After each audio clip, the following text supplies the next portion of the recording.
but in general, I think for the first game they felt really confident, and they just got like all their hopes and dreams shattered by RTZCA, and then that kind of put them on tilt for game number 2, and they're like, okay, we can do this, and then they got outdrafted by the Brews. So I think like they've just been really set back by Secret in games 1 and 2, and Fnatic, I think it's a team that they're much more comfortable playing against because they do play similar styles, and they won't be caught off guard by something. I would say they know each other very well too. Right. So let's talk a little about Fnatic. We haven't seen them on the stream yet. Now Fnatic, overall a team that, of course, went through a team name change with Fnatic now sponsoring them recently, but just kind of, I feel like high hopes for Team Fnatic. A lot of people are thinking, all right, Fnatic probably going to do pretty well in the next tournaments that they're coming up, which includes TI5 this weekend, or this week, rather. What do you guys think? I mean, do you agree with that? Because we've been talking, all right, these teams probably top 8, maybe top 4. This guy's the expert. I know. That's why we're coming to. We'll get to winner. But, some we're saying Secret probably top 4 for sure, maybe even top 2. But then other teams, they have a shot at top 8. Where do you see Fnatic in how they've been doing recently? I think recently the main thing they had was transitioning their roles, because they initially started with Kerchi as their mid player, and the supports were Mushi and Johnny, and they sort of, I think 2 months ago or 1.5 months ago, they swapped the roles back to Mushi mid, because I think the main reason was like Kerchi, like their youngest player, he was like somewhat inexperienced in certain situations and having to fill big shoes with Mushi as your teammate. So I guess that sort of affected him a little, and they felt that it would be better for the team to play Mushi mid and compared to Mushi as a support. So I think that alone has a huge implication in this event, because they only played with this role for 2 months. So a lot of their support play isn't like sharp or as good as the other teams, I would say. And that's their primary weakness as a team, I feel. I feel the partnership is like not there, like because they haven't been playing together.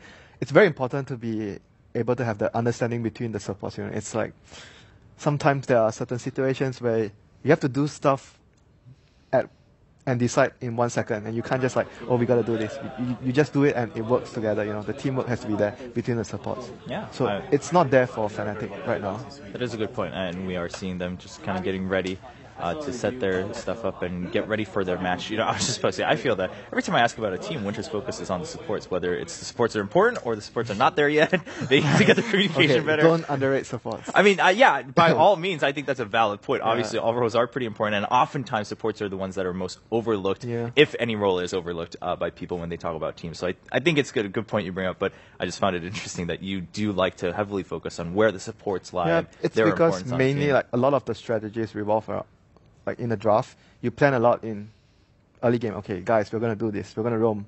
We're going to focus on shutting down the storm. Or we're going to do, like, it's always about the supports, how they move around early game rather than, the cores moving around. Mostly the cores are like sitting and, okay, I'm just going to do my thing, and the supports will be moving around, making decisions. That's the biggest thing, in the early game. Supports are the ones making decisions. Where to gang, who to get a TP on early to hold, so you can back up the other lanes and stuff like that.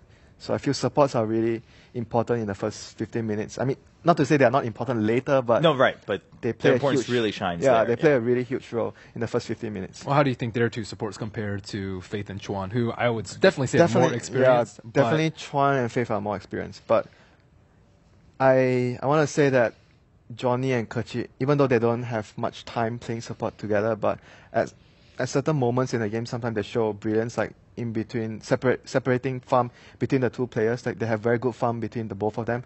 And when we talk about IG before, sometimes I think we discussed this about Faith. Sometimes he has too little farm, Right. like he doesn't get enough for his hero to do his job. But whereas what I find in Johnny and Kerchi, they like to split farm like evenly sometimes, but depending on what Kerchi gets, like sometimes if he gets a Visage or a Lashrock as a support or Lina, he gets more priority. But mostly they balance it out better, I'd say, compared to IG, which Chuan usually gets most of the farm. Yeah, so I mean, Fnatic basically not really choosing anyone as a sacrifice in that farm. They always like to have it balanced if they can help it. Yeah. Unless it's obviously something like no Lash. biasness. No bias. Oh, well, that's nice. Yeah, what a nice team. I would want to play on that team. No bias. Everyone gets equal farm. It's a place I would want to play. Equal opportunity farmers. Equal opportunity farmers. I don't know if that's really the same meaning that we were having about Fnatic, but we can run with that. Fnatic, the equal opportunity farmers. Also not win games. You know what? That's true. Coming back to his name, I was telling you guys about. Oh yeah, I wanted to ask you. I thought about it when you first brought it up. Yeah. But yeah, do tell us, because you had a little bit of explanation Yeah, about it's a little Kachik. story about Kachik. His name actually means in our Malaysian native language, the first word is Kachik. It means small, and obviously the next one everyone knows Imba. It means imbalance. So Right. his name means small but imbalance. I kind of have this idea that why he chose his name because he probably got bullied a lot because he's quite small. But he's in balance. Yeah, but He's about he's imbalanced in Dota. right. So this is So where it's not he only gets to small, shine. but also tilted. Yeah, and I remember when he started playing tournaments, like when he's 19 now. He started playing, like, I think 9 years ago, around that time frame. Yeah. 9 to 10 years ago. His mom would always follow him to events, so it would look kind of like a mom bringing a small kid to a tournament, but the player is the mid player in the team. So Right. it's like, okay, pretty this is crazy. actually the mid player accompanied by his mom. That Yeah. reminds me of the first tournament pick Andy at LANs. He also looked like I can't remember how old he was at his first LAN, but I think it was with Walker Gaming. it was with Volker Gaming. Yeah. That's like 10 years ago, I think. that was also Yeah, I mean, it's kind of some funny interesting that pictures from back then. at that time where a parent would follow her child to a tournament, it's nowadays because it's so big, so it's common for parents to Right. be with But the, back then it was not. yeah, the back same. then it's not something that you see often.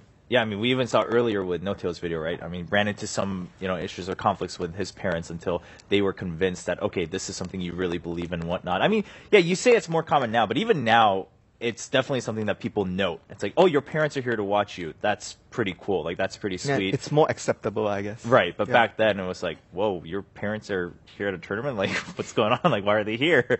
But yeah, that's actually really just sweet of them, obviously, to have that connection with his mother. And then now, look at where he is. He's here playing TI5, just having another shot for the TI Championship title, and in Fnatic. So and Fnatic, again, pretty high hopes for a lot of people. We'll see how they do against IG. Obviously, that will give us a better read. Talk a little bit about IG.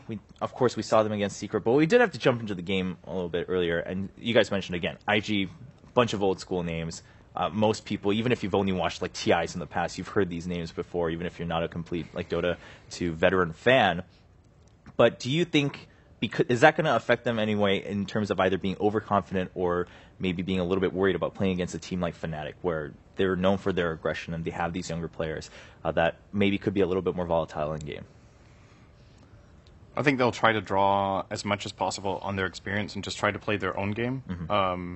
So they've probably, I would be surprised if they haven't seen I'm guessing they would have read as much as possible into the win Fnatic had over Secret, because obviously Right. they just came off a 0-2 loss themselves.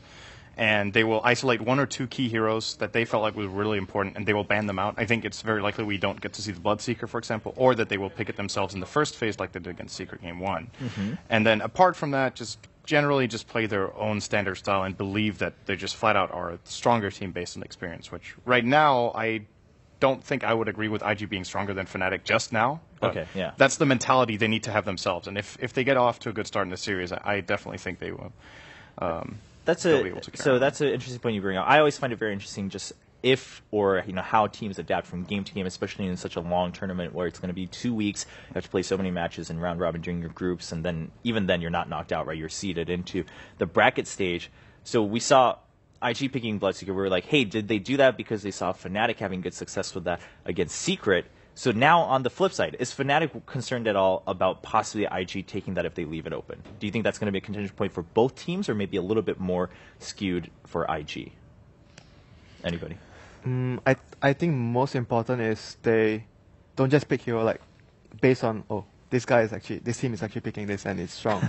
you pick based on what you feel is most comfortable and you feel that your team can play at the best. Like just look at how, for example, Secret is picking like the moment you look at the heroes, you don't have to see what team is playing this set of heroes. You know this team it's an identity. You can't just like copy paste someone's picks and bans and you just we can do the same thing, because most of the time it doesn't work because you have different mentality. Every team has their own mentality. Even though you might be playing the same lineup, but the approach will be different, so the result would obviously be different as well. Yeah, I think the mentality for IG, I mean, they're struggling right now a little bit, I would say, as compared to what you would expect from a team with these 5 names. Prior TI champion as well, and a lot of these are like fairly older players. And I think like when you're in that sort of position, you just have a lot more pressure to perform. You don't have, 8 or 9 years ahead of you, like RTZ or Sumail, let's say, who are like, okay, if they don't win the CI, they have a lot more shots. But Burning, I mean, he was rumored to have retired after last year and didn't play for quite a period of time. And, you know, people speak that this might be his last TI. And, you know, when you're in that sort of position, it's like, oh, man, you know, I might not get another chance. And, you know, there's a lot of outside pressure and influence that comes into the mentality of these players. All right. Yeah. So, again, I mean, I like that you always bring that up, Winter, that it really depends on how you feel about your picks I think and it's whatnot. very important to be confident on your own play style, your own, you know, believe in your own ability instead of just trying to go into a tournament. Okay, we'll just see what's good and we'll just like blend into it instead of like sticking to your roots. Like we believe that this is our strongest play style or our strongest lineup. You have to have a lot of faith in yourself to be able to do well in this sort of event. That's a good point. Before we jump in, I mean, I was just getting a little curious off of that one. We've talked a little bit about heroes that we weren't perhaps expecting as much, like Ember, coming into TI5. Do you think there are any teams that definitely stand like really far away from the current meta in their color? Like their color is so distant from the meta, but that they should still believe in that. Is there any team that really stands out that way at TI5, or do you think still? I mean, obviously they're all top teams, so they've been keeping track of the meta. I mean, how does that balance work out? I think Cloud9, I think, stands out for me as a team that maybe doesn't play like unusual playstyles, but certainly unusual picks now and then. And I don't know, I find them one of the more unpredictable teams, just like all around, except that their games will go past an hour. Other than that, like it's just like the Batrider, for example. The Batrider, I would have not expected to see it at all in the group stage. So the destination is always the same for Cloud9. I mean, It's just a journey. the idea was there. You could see they were gearing up into a pushing type of lineup, heavy team fight, and they needed someone to draw the attention towards the Tombstone. So Batrider obviously fit the job. It's they have very novel concepts, and I think Keystone part of their strategies. That's interesting. Other than that, any other